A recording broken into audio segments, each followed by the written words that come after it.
Namah Vishnu Padaya Krishna Prestaya Bhutale Srimate Bhakti Vedanta Swamin Ite Namani. So, I grew up on Long Island, New York. As a young child, there was a TV show called Andy's Gang. The theme song was, I got a gang, you got a gang, everybody's gotta have a gang, but there's only one real gang for me, good old Andy's Gang. And they featured Rama of the Jungle, adaptations of Rudyard Kipling. And the boy Rama had just a gumsha, he had a turban, no shoes. He hung out in all these temples in Bengal. And when he would go to the temple, he would hear them chanting, Hare Krishna, Krishna Krishna, Hare Hare, Hare Rama, Ram Rama, Hare Hare. And that was my first exposure to Krishna consciousness. Now, when I was in high school, probably 10th grade, I guess 10th grade, a friend of mine, a good friend of mine, I had gone to Catholic school, so I grew up as a Catholic. So a good friend of mine, Peter Campanella, was in New York City. He came across a store called Matchless Gifts. He bought a copy of an album where Prabhupada chanted Hare Krishna. Hare Krishna, Krishna Krishna, Hare Hare, Hare Rama, Rama Rama, Hare Hare. He brought this album home and called us all up and said, you guys are not going to believe what I found. He said, what? He said, I got a transmission here from a spaceman. This guy is from outer space. He's brought a message. I don't know if anybody's deciphered it yet, but he brought a message, and if you listen to him chant, you will go into ecstasy and do the dance of ecstasy. So we were all little wise guys, we were little punks. But we thought, how are we going to pass up listening to a spaceman? So we all got together and we were smoking some hashish, Campanella's house. And he had bongo drums and cymbals, and we started chanting. And by the time the chanting over, we were in ecstasy. And so I still have the Hare Krishna album. And so these guys had a store in Laguna called the Brotherhood of Eternal Love. And they had a juice bar and a bookstore and a place you could sell clothes. And in the back they had a meditation room. And another guy who was working there, his name was Nanda Kumar. He and I became good friends. We go in there one day, and here they are in the back room chanting Hare Krishna. I had no idea anybody even knew about chanting Hare Krishna but us. But we went back in, and Dinanath was there, Tamal Krishna was there. Several other devotees were there. They told us all about the temple and that we had to go. So we decided we'd hitch up to LA and see what the temple was about. And Prabhupada was just arriving, and everybody was just in a tussle getting ready for Prabhupada to come. I was still a hippie. I had long hair and a beard. But the devotee said I could go down to the flower market, and I could get some flowers and I could make a garland for Prabhupada. And so when Prabhupada came, I made a garland, and he got off the airplane and walked out to the car, and I bowed down and I put the flowers around Srila Prabhupada's neck and bent down and touched his feet. And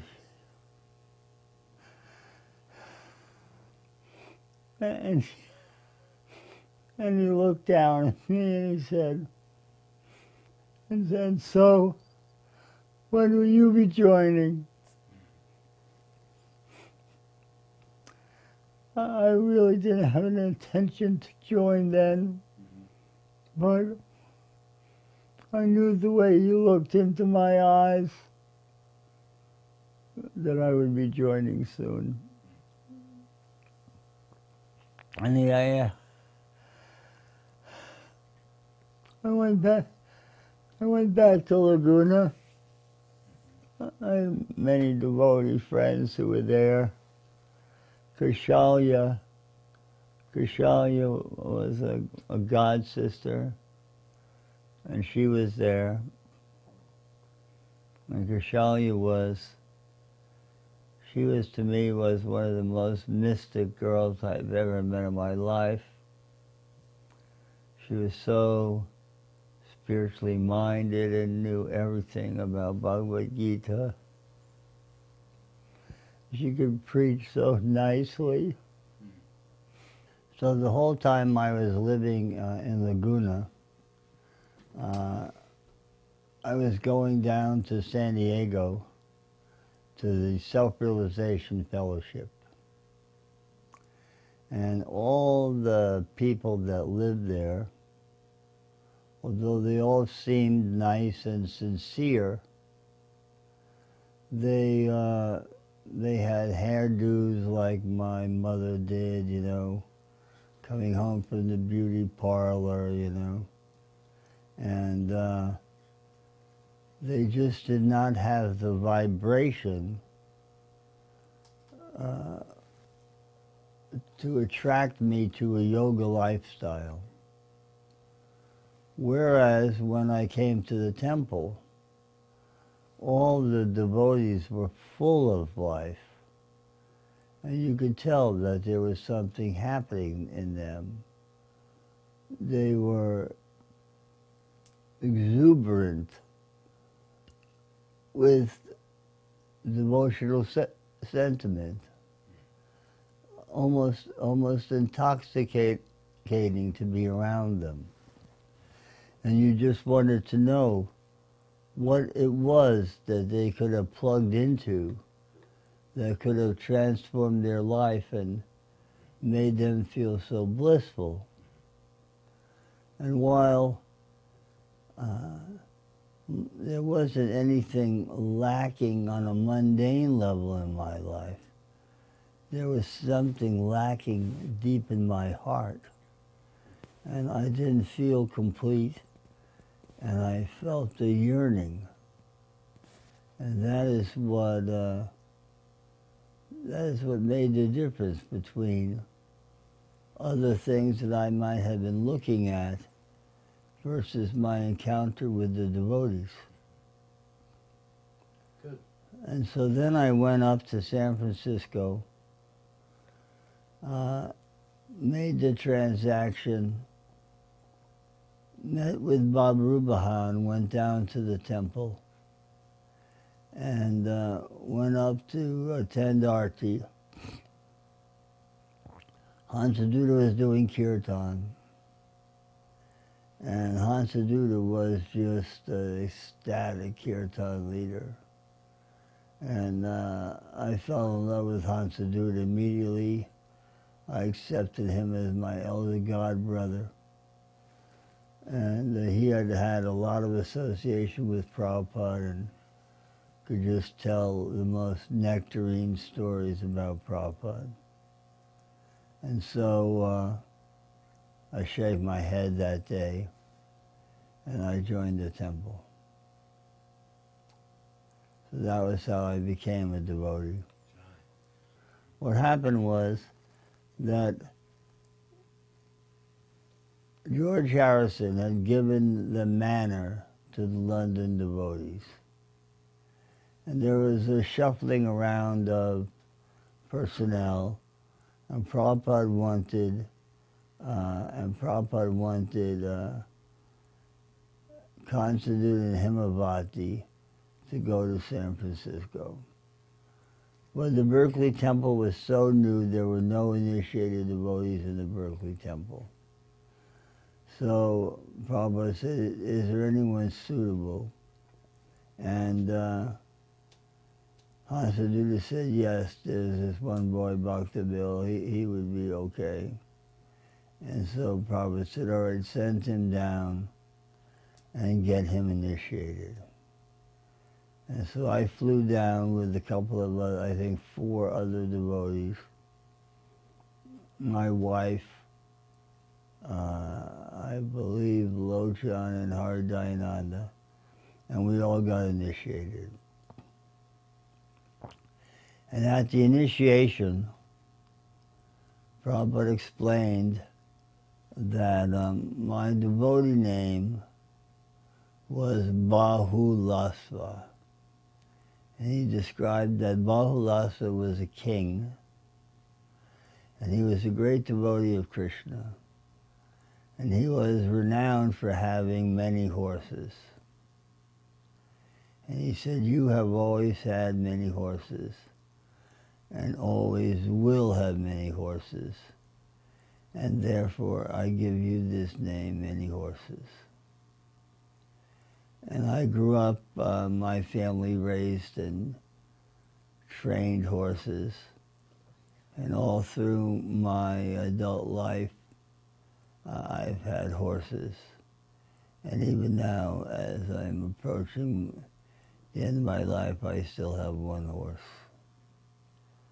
That showed me that Prabhupada was no ordinary person in my life, and that there were numerous instances when Prabhupada read my mind, where I would go in to see Srila Prabhupada, and I'd been fretting about something or been in anxiety, and Prabhupada said, so, Bahulasva, you've been thinking this?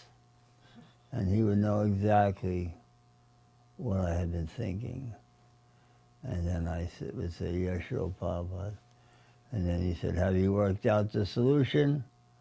And I would say, no, Srila Prabhupada. And then he would say, then I recommend you do this. Well, what can you say, right? Who can do that to you, you know? And so then what shortly happened, and this was a giant boon for me. This was a boon. And I do not want to present this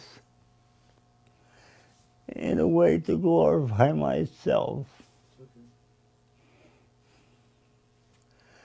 Because it was all Prabhupada's grace. And I just happened to be in the right place at the right time. So I had no college education. I did not even think of myself as an intellectual person. And here I was the temple president of Berkeley Temple. And for some reason, one day, this gentleman came to the temple on Durant, and he was Dr. Stilson Judah. And he was the head of the Berkeley Theological Seminary. And he told me he wanted to compile a book about Krishna consciousness, and specifically what makes a person become a devotee. And so I told him I'd ask Prabhupada if I could get permission. And Prabhupada said, yes, give him permission. And so this began a 2-year project where we put together questionnaires about background, what were your thoughts like before, and so on and so forth. And we submitted it to Srila Prabhupada, and he was very pleased with it. And Dr. Judah went ahead and published this book. And he derived great notoriety for doing this book. It was the first of its kind. And he derived great notoriety and became very intimate with Srila Prabhupada. And because of my contact, like a liaison between him, every time Prabhupada wanted to see Dr. Judah, he would invite me down. On one of these walks with Dr. Judah, Srila Prabhupada was explaining that the way to become Krishna conscious is through the practice of devotional service, of sadhana.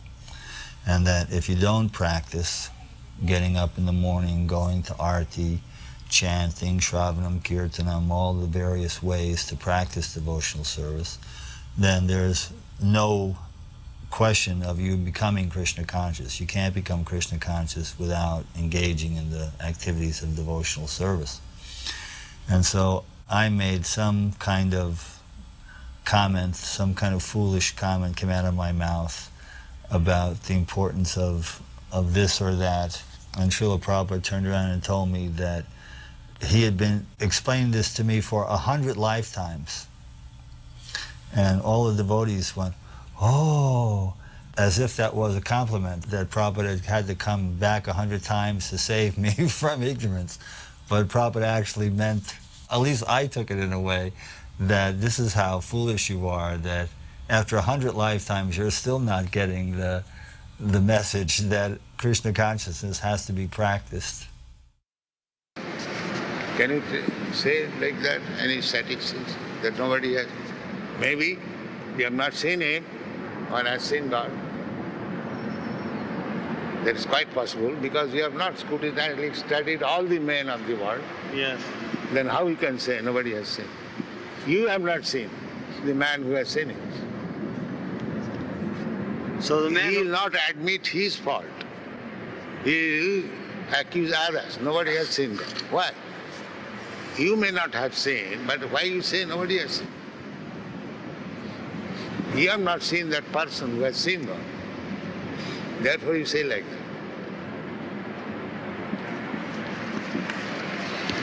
So those people who wrote the Bible did not see God.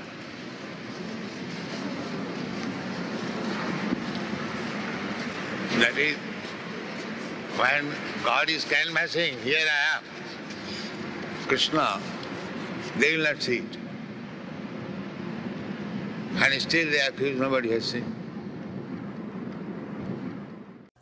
Now there's a few quick incidences, but before I would jump to them, I would note that my dearest godbrother and friend, who passed away just a few years ago, Dharma Jaksha, had joined the movement. And where I may have excelled in organizational skills, Dharma excelled in academic skills. And Dharma was able to take the entire university curriculum and decipher it so that we could have a class not just in religious studies, but a class in archaeology, in Hindu sociology. And so where I was where I had a robust college program, lecturing once or twice a week. Dharma, with his brilliance, turned that into, you'd go to the university, you'd do 3 or 4 lectures at a time. And so it became a giant program. We made, lots of devotees came and joined on the basis of that. And so the next professor I got to meet was Dr. Theodore Rozak. And he was I would say, a bigger intellectual than Dr. Judah was. And he wanted to write a book, The Making of the Counterculture. And so Dr. Judah introduced him to me, and I flew down to LA and introduced him to Prabhupada. And somehow or other, I became the liaison person between the professors and Prabhupada. Okay, so Dr. Rozak and Dr. Judah had different slants, okay? Dr. Rozak was the intellectual, and Dr. Judah was more like an administrator. And so those conversations took different twists.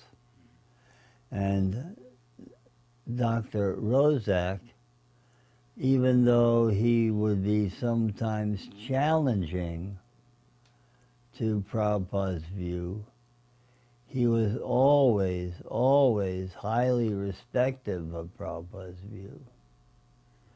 And Prabhupada had different themes that he would discuss with these professors. And one of the themes that he discussed was life comes from life.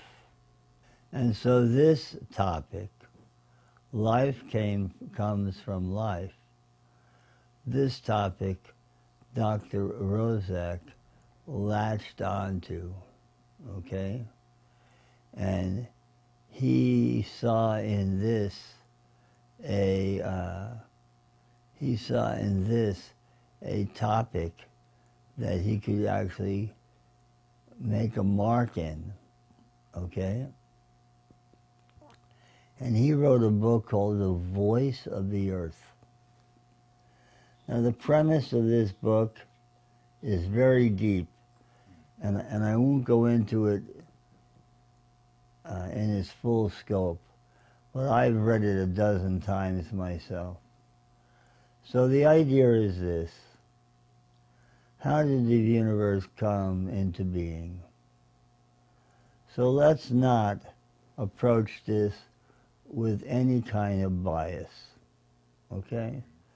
Let's say that neither of us know how the universe came into being, right? Well, we have all this data, and we're going to try to compile this data and see if we can indeed make some sense out of it. So yes, so this is it here. So you can see how many times I read it. The cover is coming off.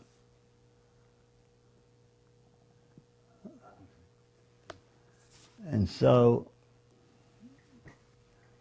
the very first notion that some whack-ball scientist put forth was that randomness could describe the evolution of life.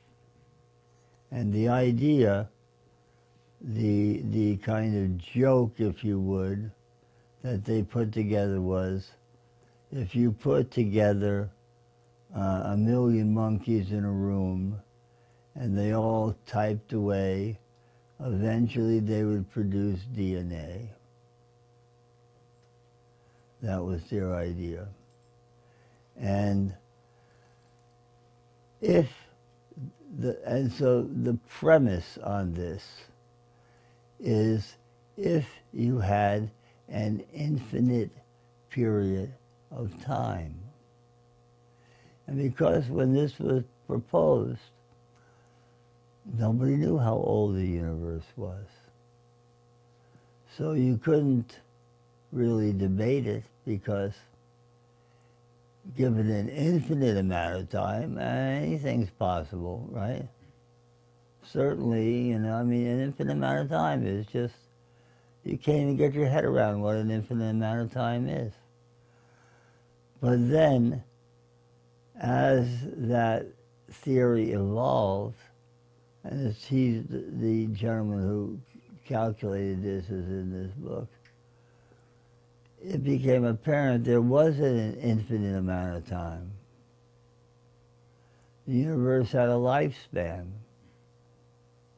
13.5 billion years. Sounds like a lot of time, right? But it pales in comparison to infinite. And so he's shown that there is not adequate time for the monkeys to generate DNA in a type room, typing randomly. So he and Srila Prabhupada, Rozak put that forth and said to Srila Prabhupada, what do you think of this idea now in light of the 13.5 billion years? And I think this was on a morning walk. And Prabhupada said, obviously, that 13 billion and infinite are not the same, and therefore it would be impossible that such a thing could come about.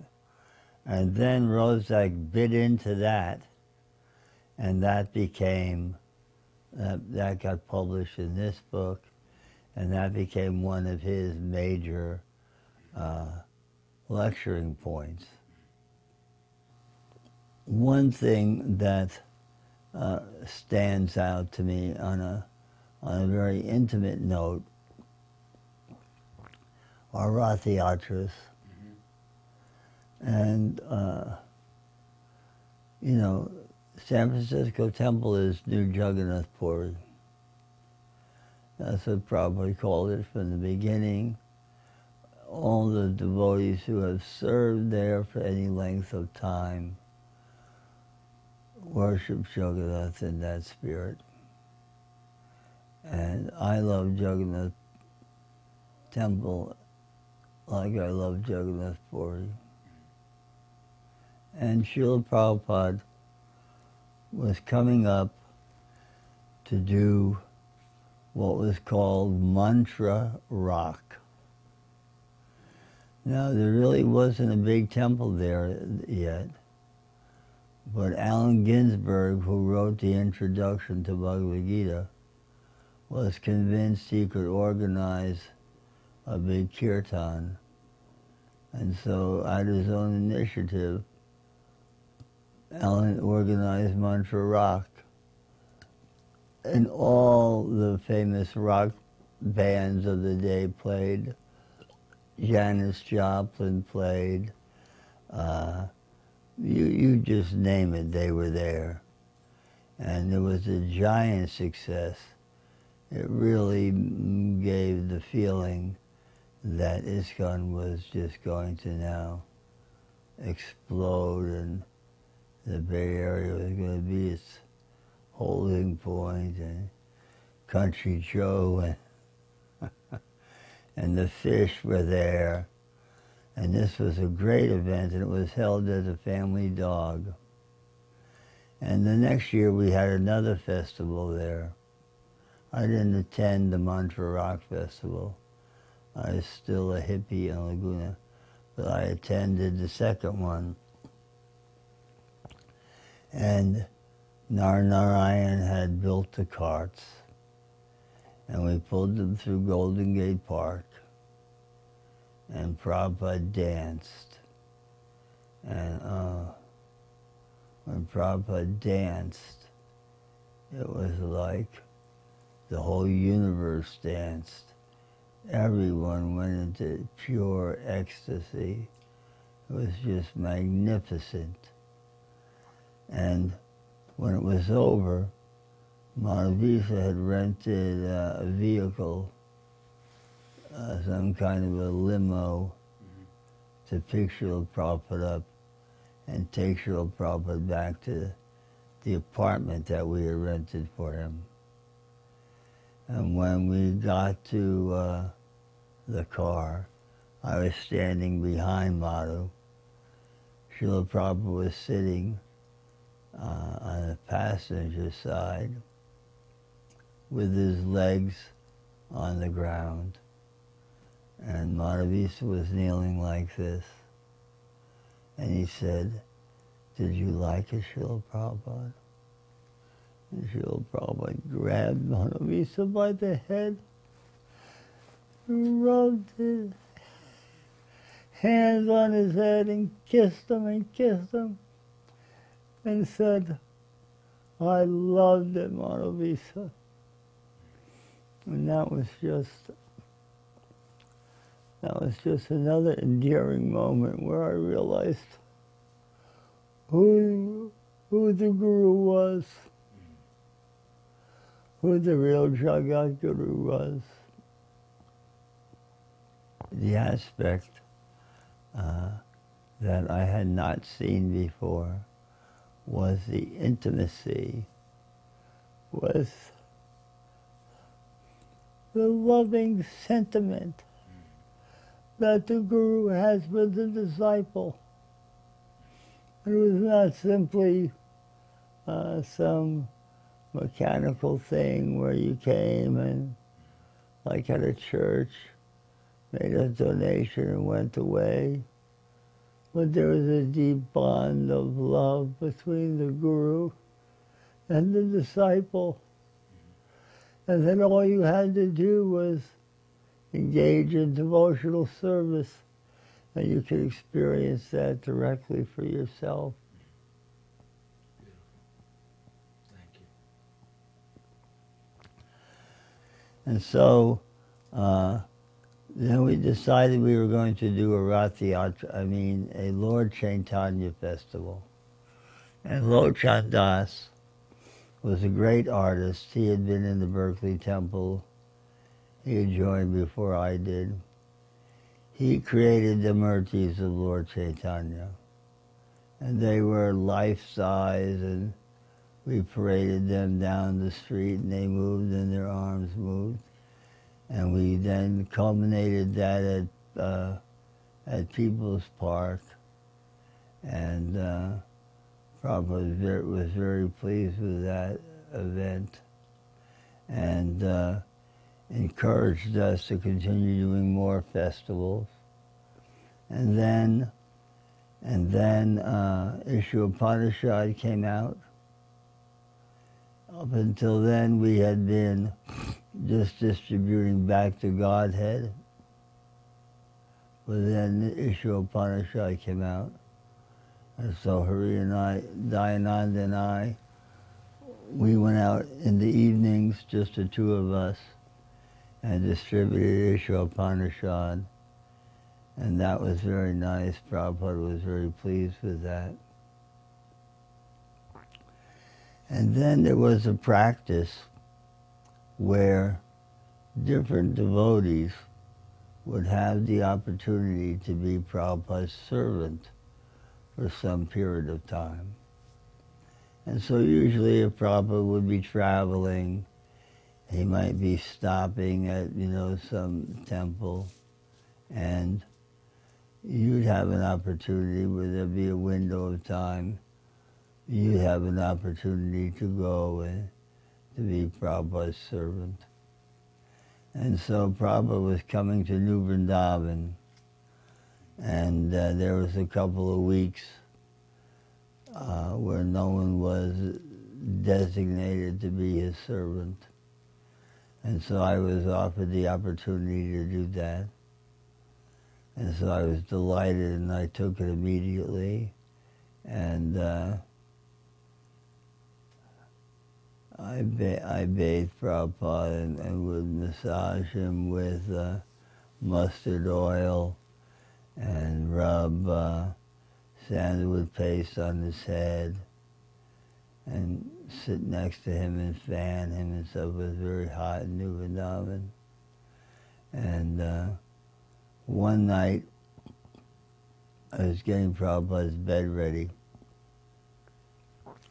and I had laid out all his sleeping paraphernalia.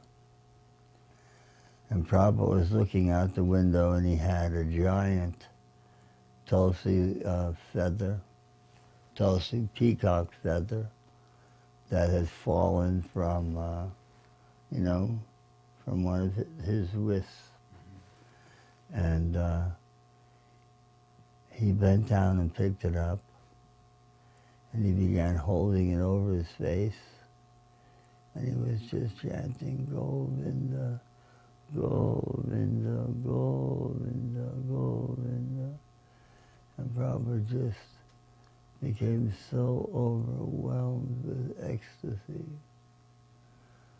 And I was just bewildered.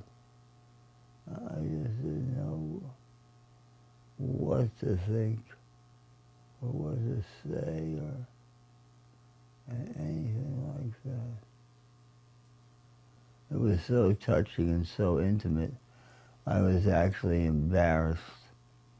It was as if I had walked in on something very intimate and should not have been even gazing at it.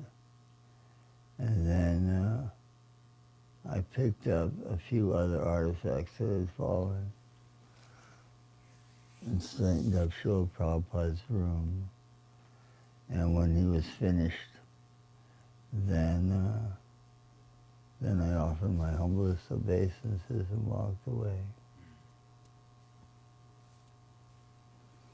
And there were many instances where Prabhupada showed that his knowledge of Krishna was not simply coming out of books, but his knowledge of Krishna was based on the fact that he knew Krishna, and that when he invoked Krishna, there was no doubt that he invoked Krishna. And then we were in the process then of getting a temple in Chicago. And I had saved up Lakshmi to buy the building. It was very hard doing Sankirtan in Chicago because it was the meat-eating capital of the world. It was very demonic. And the winters were horrible. And the Lakshmi was thin and lean. Slow and coming. Yes, when I first got there, we had no water. Purnamai was pregnant. We went through the whole winter with no water, no hot water. Then a blessing from heaven came. Parvajakacharya and Paramahansa, two brahmacharis from Colorado, arrived out of the blue, and they were such great souls. They were so much fun, so enthusiastic, never got tired, and they just revitalized my meager efforts. And we finally raised the money. And I'd gone to New Vrindavan to tell Prabhupada, that we raised the funds. And Sasarup had gone there before me. He was GBC. And he insisted on another building that was a YMCA building. And so he was there for 3 or 4 days telling Prabhupada how great that building was. But in my mind, it was nothing but a headache. But when I got there, it was too late. Prabhupada was convinced we were going to get that building. He was all enthusiastic. Oh, Bahulasva, so you found a building so big. And what was I going to say, Brian? This is the one in Evanston? In Evanston, yes. So we got that building, but I was always looking for an opportunity to get out of there as quickly as I could. And then finally Chitsukananda had gone to Mexico City, and Prabhupada said he needed help, and we were friends. And so Chitsu kindly invited me there. And then Prabhupada came to Mexico City. Oh my God, you could not have believed that, man. It was the Pope coming to Mexico City. The Mexican people are so devoted, It just blossoms from their heart.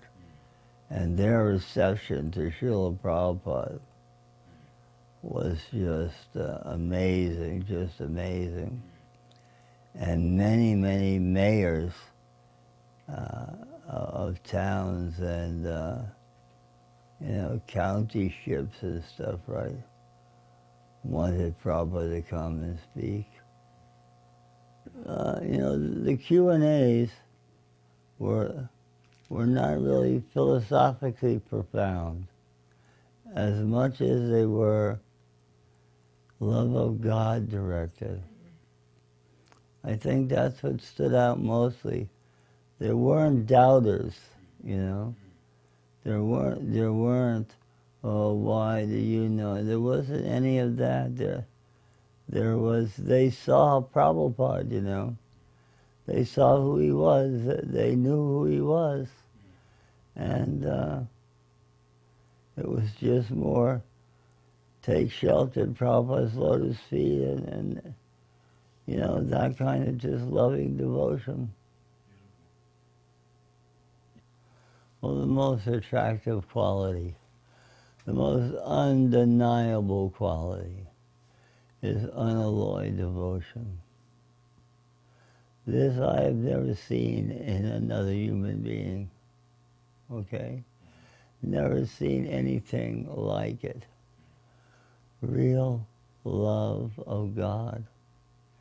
And there have been, due to my false ego, there have been little tweaks and things here where I might have got puffed up and had some ego difference, between how this could be or that could be philosophically. They don't amount to anything. They don't even come close to the devotional sentiment that you encounter when you see Srila Prabhupada and when you render service to Srila Prabhupada. I want to offer my humblest obeisances to my God brothers and God sisters who I've had the good fortune to know and to serve Srila Prabhupada in this life. Thank you all Prabhus and Prabhujis.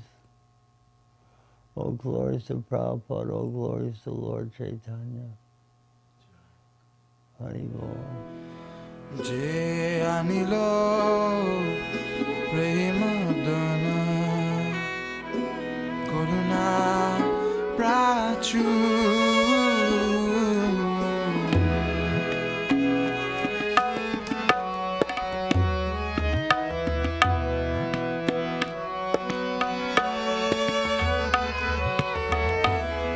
Jai Anilo Premadana